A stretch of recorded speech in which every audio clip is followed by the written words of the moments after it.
How was your weekend? It was good. It was good. I noticed that you had a little bit of a shaving accident there. Yep. I figured for the summer marketing push, go for a look and let's rip it for the summer. I mean, I think it works. Yeah. Well, mainly because of this book, this product-led onboarding. So I reread the whole thing again. Mm-hmm. It's like the second or third time I've read through it. Yep. Chapter 6 and chapter 10.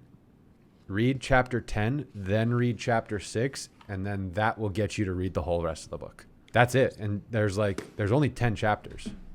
Chapter 10? There's only 200 pages. The last 100 pages are all acknowledgments and bonus materials. So it's deceivingly big, that book. Let me get my notebook. But yeah, what is your biggest, okay, so let me write that down. So you're saying chapter 10 and then read chapter 6? Yeah, because everything references each other, but like chapter 10. So the first time I read this book, we had not really started or had enough data to kind of have a context of what advice this book was giving. So the first time I read through it, I was like, oh, this is cool, but I don't really know how to use this information. I don't know how to apply this information. Now reading this book, after us spending a month on V6.1, figuring out 1.5, all the next iterations of the product and how we are trying to get users to that aha moment and then become a paid subscriber as quickly as possible. How do we do that in the most efficient way? This book details that exact process for a SaaS business step by step. And so all the things that we've been doing, it's like, oh, we were doing that 2 weeks ago. That's chapter 4. Oh, this is chapter 7. That's what we were talking about, last Thursday, where we need to, make the interface that collects data, that tracks users along the progress of, and so this book details like how to do that and what data to track. Right. And for anyone listening, the book is Product-Led Onboarding by Fledderjohn. Were you saying? And what? You were talking about the book and what it does? Well, anyway, I definitely will. I'll start with chapter 10 and then read chapter 6, and I'm sure it'll uncover some interesting... But it's interesting that we're reading this book now because someone told me recently, and I tweeted this, I think, or maybe I was telling you, but someone told me recently that what they do is, because people get stuck like reading just books. They want to read business books to learn how to do business and build products and stuff. But what he does is just tries to do something and then later on goes and reads the book afterwards, and he finds that it's like much more relevant for him after that. That's exactly what I realized with this situation, 100%. Because now we act like it's relevant because it's relevant to the context of our day-to-day conversations right now. Right. All the things that we're doing, it just provides a little bit more of information, more perspective, more insight on how others have done it success. It references all the successful companies that we're either competing with or integrating with. Yep. Like it uses Intercom and WhatsApp constantly as examples throughout the book. Off the top of my head, there's a few interesting notes. So the one that they're talking about running email, they're talking about what's called the straight line onboarding experience. And a straight line onboarding references the minimal amount of steps a user has to take in order to achieve value in the product. Straight line onboarding. Okay. And value in the product could mean many, many different things. And there's a lot of different terms that the book helps you figure out and attribute to your business. So instead of these arbitrary terms like marketing qualified lead or product qualified, what does that mean? Well, it kind of just gives perspective of this is what a product qualified lead is for WhatsApp and for Facebook and for Airbnb and for Slack. And they're all different. They all have their different metrics. And it's all a variation of how many actions does a user take in an X amount of period that will on average lead them to become a paying customer after X amount of days. And there's a lot of tips. And one of the quick ones was when they're talking about the straight line onboarding experience and how a lot of SaaS businesses will look at onboarding as an afterthought, and they'll try to, and we did this, but we just fixed it without even reading this, which is cool to see. We saw that we had a huge drop off, and we didn't even really have hard data. We just saw how many people were doing this visually. Right. They were dropping off when they saw this large registration form where it was asking, all the questions. And in the book, it's basically like, yeah, you need to rip out all of that as much as possible in order to get people to the quote unquote aha moment as quickly as humanly possible. And so one of the interesting things that I know, and I'm a long way of getting to my point here, but having an email confirmation step is it can cause up to a 30% decrease in conversion, because you have to have someone log into their email, find the email. If the email's not in the inbox, it's in the spam folder. If they don't know that, then you've lost them. Then they have to open the email, then click on the link in the email, then redirect back into the thing, and all of that detracts from getting to that aha moment as quickly as possible. And the book is basically like, yeah, we did this ourselves for our products and our things. And we saw that a 30% bump in conversions within a week, 7 days. Oh, wow. That's incredible. And actually, it makes a lot of sense, really. And this is what you were saying to me this weekend, and I didn't fully get it at the time.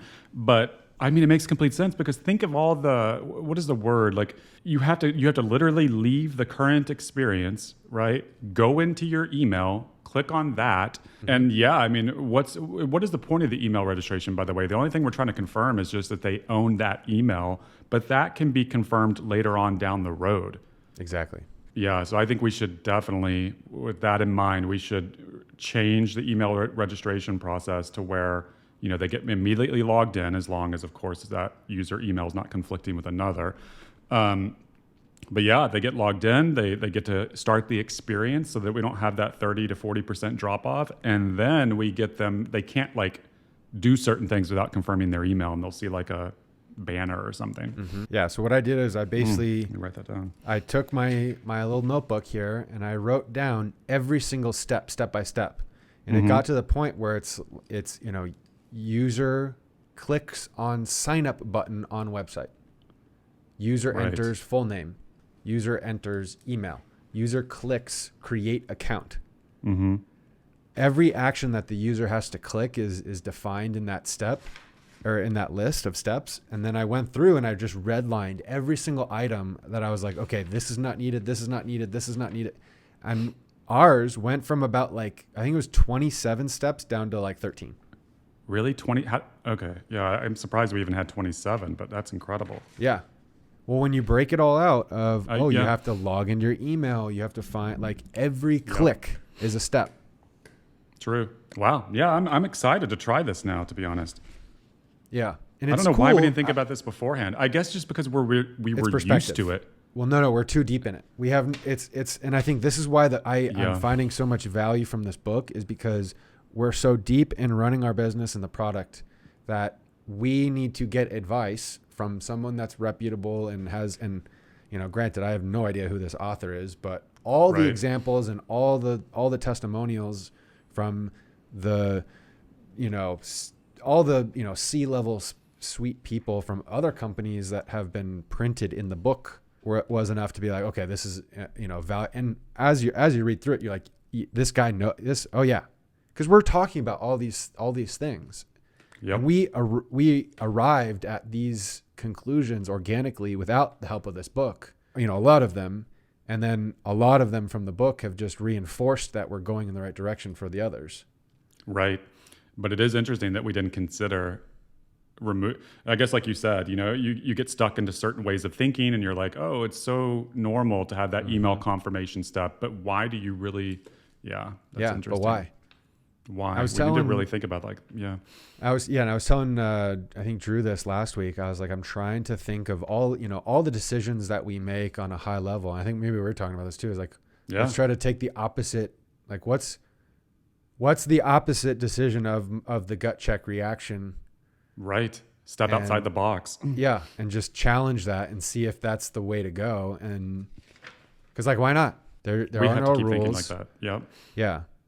The other thing I'm reading while I was going through this book is a lot of this stuff everything in this book applied to SaaS businesses prior to AI.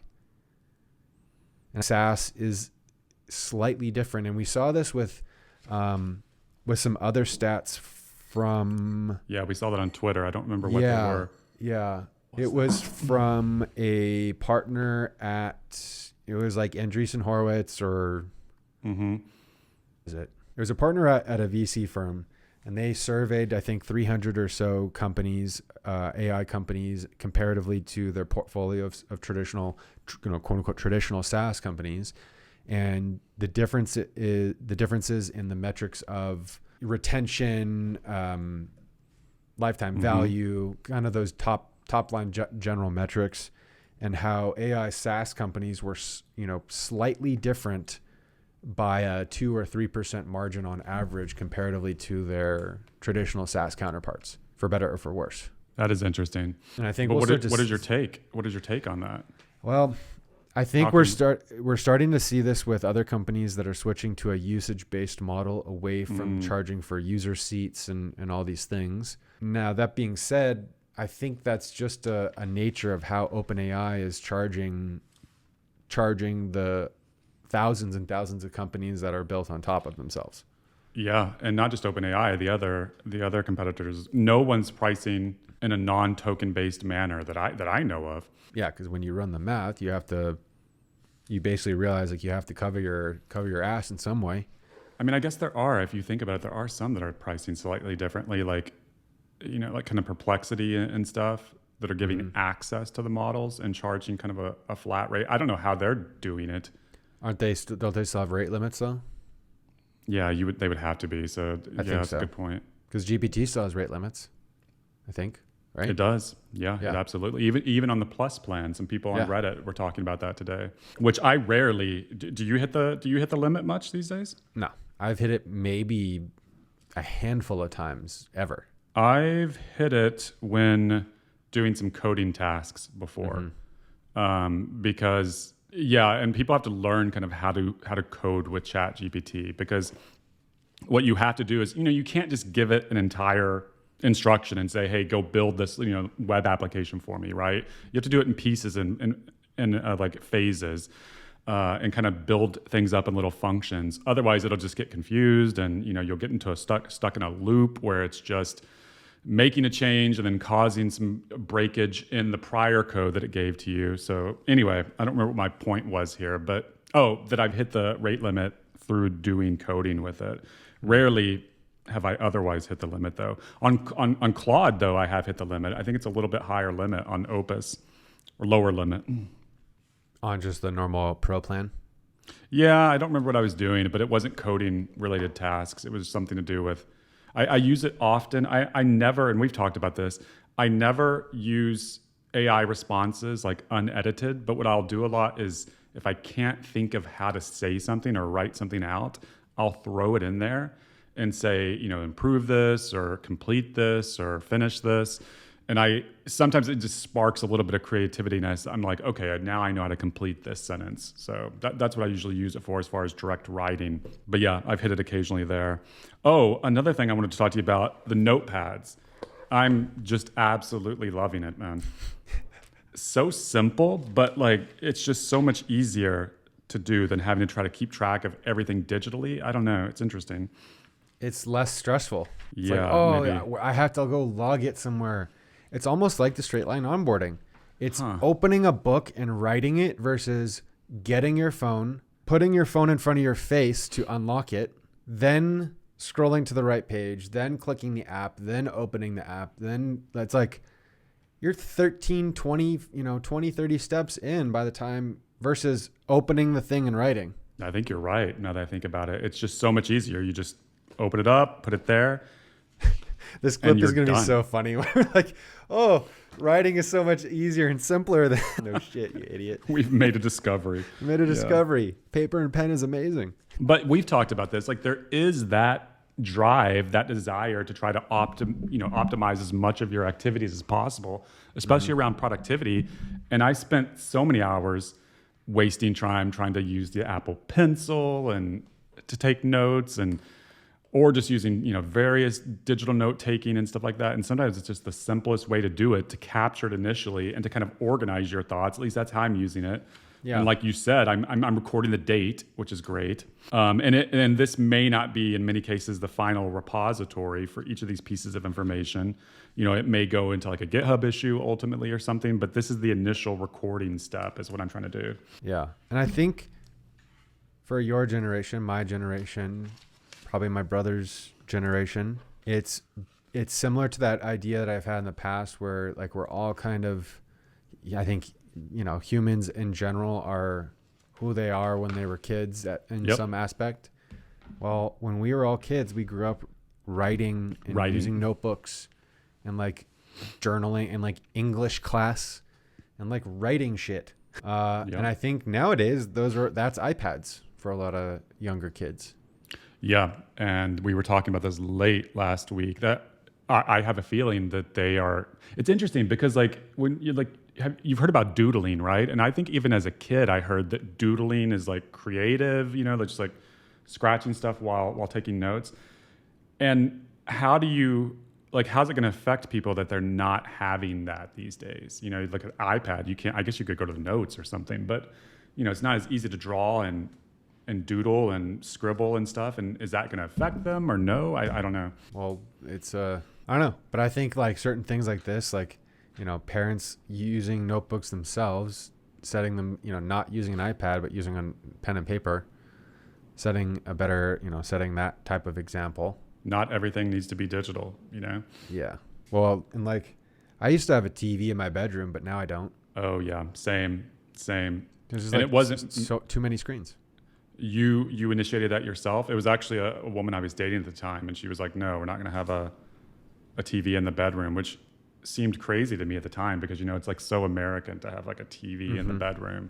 But it really is good. I mean, otherwise you could just end up watching TV all night and fall asleep to it, which maybe that's not unhealthy. I don't know, but it's definitely distracting. That's for sure. Yeah. For me, I think it was more of up until moving to Vegas, I had always lived with a roommate. So it's like having my things in my place and my room was more of the reasoning behind always just default of having a TV in the bedroom. Yep. You know, not even thinking about it. Not even because you have to. I mean, that's the only place. That's just where it goes. Yeah. Yeah, exactly. But now that I can, you know, now that I have space and everything can be spread out, I choose to not have one, and it's fantastic because now I just fall asleep and it's great. Yeah.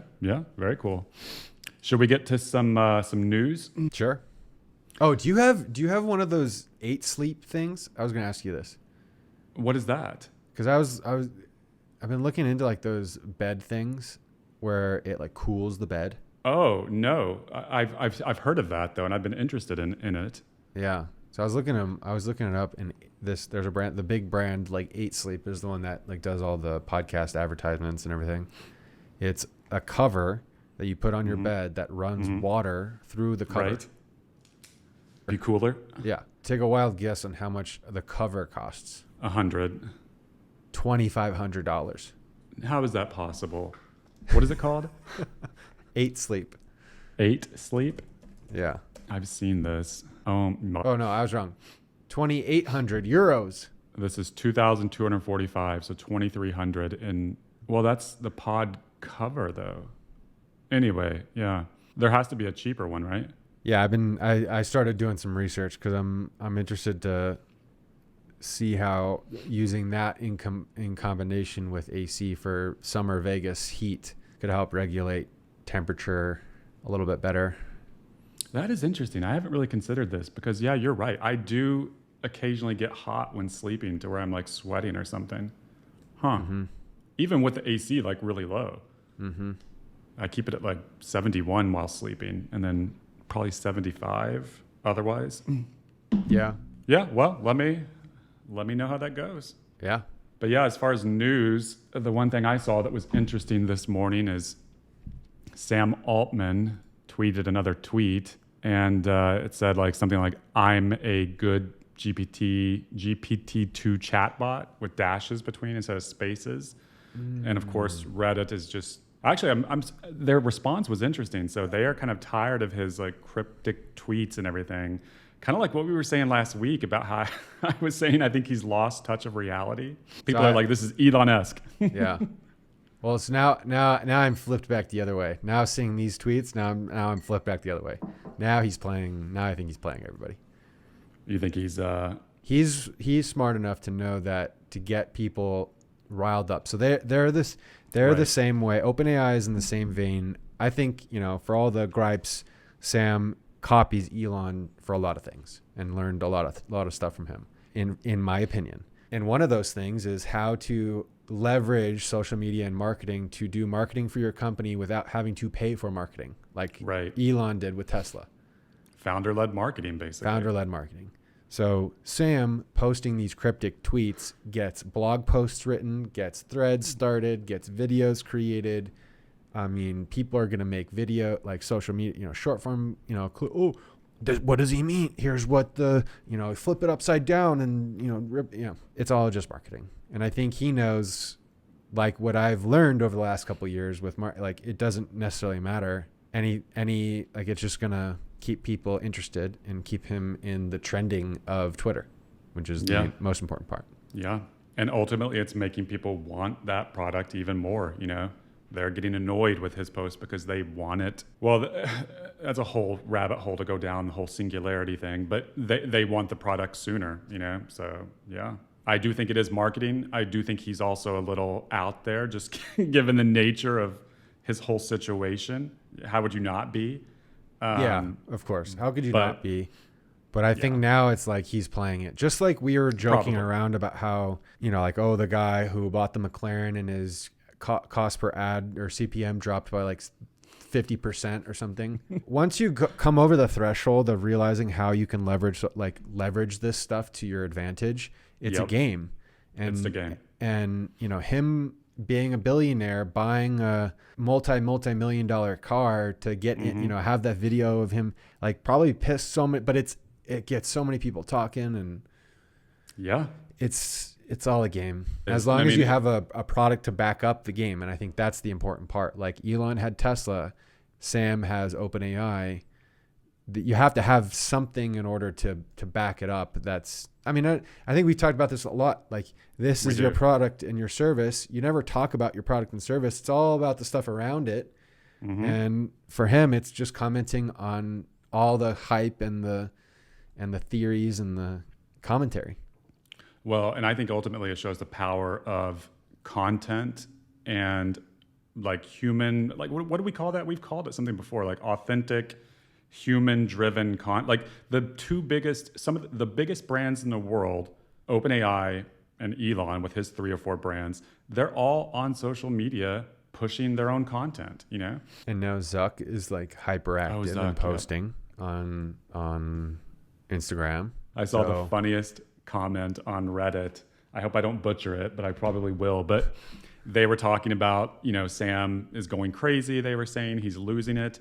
And they were like, it's just funny that Zuck now is seen as the most normal of the 3 big billionaires that are on social media, which is Elon, Zuck, and I guess Altman, and probably some others I'm not remembering. But someone was like, his microdosing allowed him to feel emotions like Data in Star Trek when he got his chip, and that's how he's more relatable than his microdose. That's funny. It is, yeah. But I think it was we've talked about this before. I think you were right. You were saying, I think it was the jiu-jitsu that made him cool. Well, I think that was the start of it. I think he's smart enough to realize that, he has all the data of what people are saying too. So he could have literally run probably some regression analysis on every comment on Facebook being like, what do people think of me? And they're like, oh, this guy's a nerd robot. After Congress, the Congress meeting, him drinking water with 2 hands, the whole thing, right? And he's like, okay, hey, Meta, how do I become, I believe he is smart enough to realize these things and be like, oh, I can shift the view of myself. What I'm doing, I'm making a character of myself for the summer to help push marketing because I know it's going to attract. That's a good point. More views and just for the fact of me looking a little ridiculous. That is a very good point, Ross. Yeah. Maybe Same I should thing dye my hair pink. I wouldn't do that, but maybe same thing with Zuck, where, he was like, oh, I could change and do jujitsu and wear a chain and work out and and do all these things. And I think that combined with the big push of Huberman aesthetics pushed him to be, oh yeah, this is something that I could do and replicate and change the public perception of myself for the better. Yeah, Huberman is actually really interesting because of that scandal that he went through online and the way he handled it. I don't know if it was a media company that was, advising him a crisis thing or what, but he just completely ignored it. Completely. Never addressed the scandal going on that he was, involved with multiple women and stuff at once, and just completely ignored it and just came out the other side perfectly fine. And I've never seen that before. Well, the first thing is, it wasn't a scandal. It was just an article. Yeah, but it got pretty big on internet, on Reddit and Twitter. I mean, it could have developed into an internet scandal, I think. It did as much as it could have, but it wasn't a scandal though. He didn't do anything wrong. Oh, that's what you mean. Yeah, of course. Yeah. Yeah. It would be a whole different thing if there were criminal aspects. Right. Yep. That's a good point. Because there weren't, I think there was no legs to it. So everyone knows, oh yeah, this is, I don't know. My opinion of him is changing for the better, and slightly. Of Huberman? Everybody because I know how people play a character online. I know how that works.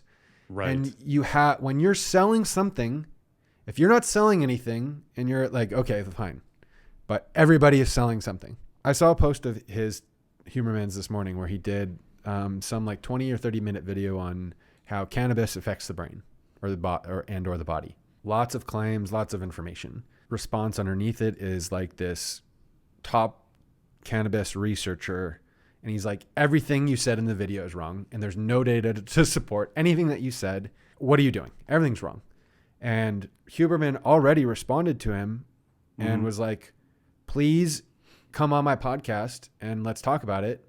And that's so good. Whatever. And the guy was no, I don't want to debate you. I don't want you to edit it and turn me into something I'm not. And he's no. And then Huberman responded again. He's no. My goal is not to debate you at all. I want you to teach me why I'm wrong and also give you an audience of millions of people. And the guy was DM me, an email or something. And so I hope that becomes an episode, because that, I think, is a sign of maturity, I guess. I don't know. I hate to say definitely. that. But yeah, I think that's and if he truly has that position, then props to him. Yeah, definitely. And it's wild when you find out, or when you realize how little good research there is in areas like nutrition and just health in general. We know so very little. And then you'll read a book, you'll read a book that says one thing with studies that back it up, right? So it looks legitimate. And then you find out later on, oh, hey, those studies were not run properly. That data is not, you can't use that data to form a decision. So yeah, and I've heard Huberman be criticized exactly like you just described, that the stuff he's talking about, people will literally go, and I've done it. I've literally purchased some of Huberman's stack, tried it, and it didn't work for me. It was sleep stuff. I actually felt nothing from it. And it turns out, there's not a lot of good, hard data out there, and you have to really look at the studies behind it, and who has time to do all that? So yeah. Did you listen to the latest group chat episode? No, actually. When did they release it? This past today? No, I need to listen to it. Well, they're kind of talking about this and how, all the body biohacking and all the things that are being popular right now. All my cold plunging. It all kind of simplifies down to three or four things. Okay. It's have community, exercise, stay active. Exercise, yeah. Eat less. Oh. I mean, those are the core things, right, that work. It was interesting. They talked about it for 30 minutes or so, and it was just oh yeah, this is very clear on all the old people, those super centenarian people who are oh, how are you, this alive? And it's they go to the bingo or they go to the firehouse every day. They have friends. They have a passion of some sort. I think that's one of the big things that so many people are telling us nowadays that they're lacking. They don't have that passion. Well, I can definitely see that they wouldn't have that community as well. But I think that's one of the things that I'm now finding so beneficial of being a part of this run club and meeting new people from this group of friends in this environment, because it's a healthy environment. that stimulates new ideas. Yeah. I need to get into some kind of group thing like that. It's really good. Well, I think, you're doing it, in other ways, but I'm sure you're experiencing things like where you meet somebody and then they ask you what you do, and then you kind of give them the little thing, and then. Yeah. And that's true. I mean, I'm doing it, by going out to dinner with people and stuff. So natural kind of social, but I do think not everyone, like, you need to meet different types of people, and not everyone does that, go out to eat with dinner and a few drinks and stuff like that. So you can meet much more different people, I think, by going to like a run club or something. Mm-hmm. So there's one in LA that I may try to start doing. It's like a startup hike. I think I showed it to you. It seems really interesting. Definitely. Yeah. Oh, go ahead. That'd be a good one to do. I want to try to do one of those, like something similar here in Vegas that's more business focused. Yeah, that's a great idea. Yeah, I'm down. I'll drive. I mean, obviously,